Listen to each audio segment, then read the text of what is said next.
পাশেই সেই জিনিসগুলো রয়েছে, সেখানে একটি বাঁশ এবং আমি নিজে মারছি স্যার। কেরে কি কারণে মারছেন? আমি বিরক্ত হয়ে গেছি ছেলের প্রতি। মানে কি করছে ছেলে, কি করছে? ছেলে অনেক দুষ্ট, কথা শুনে না, সুর হ্যাঁ হ্যাঁ হ্যাঁ। সুর কথা শুনে না, পড়াশোনা করে না, ছেলে চুরি করছে কবে? ঘর থেকে টাকা চুরি করে। মানে এটা কয়দিন করছে? প্রায় দিনই করে। আমি ঘরে টাকা রেখে যেতে পারি না কাজে, তারে ঘরে রেখে যাইতে বাইরের দরবার ঘরে আনে টাই না, তে পড়াশোনা করে না, এরা কেউ দেখতে পারে না। তারে কাজের সাইডে লয়ে গেলে তার লেগে আমি কাজ করতে না, মানুষ আমার কাজের থেকে বাইর করে দেয়। প্রতিদিন ধরে যবে থেকে বুঝে রয়েছে তবে থেকে এরকম কাজ করে দেয়। আপনার কয় মানে ছেলে মেয়ে সন্তান কতজন? আমার এক ছেলে এক মেয়ে। মেয়ে কি করে? মেয়ে বিয়ে দিছি স্যার। আর ছেলে না কি নাম? রাজদীপ গড়া। বয়স কত? 9। কোন স্কুলে পড়তো? পড়াশোনা করে না স্যার। আপনার স্বামী কি করে?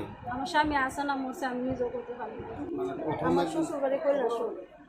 মানে ছেলে বহুত দুষ্ট স্যার। ছেলে আমারে পারে না, আমারে মারতেছে।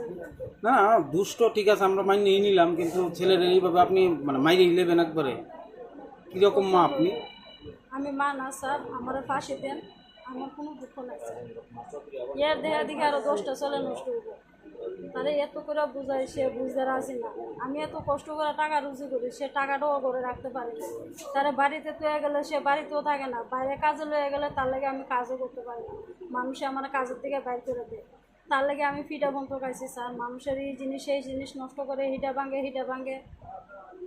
কিভাবে মারছেন ছেলেরে? কিভাবে মারছেন? দড়ি দিয়ে মারছে।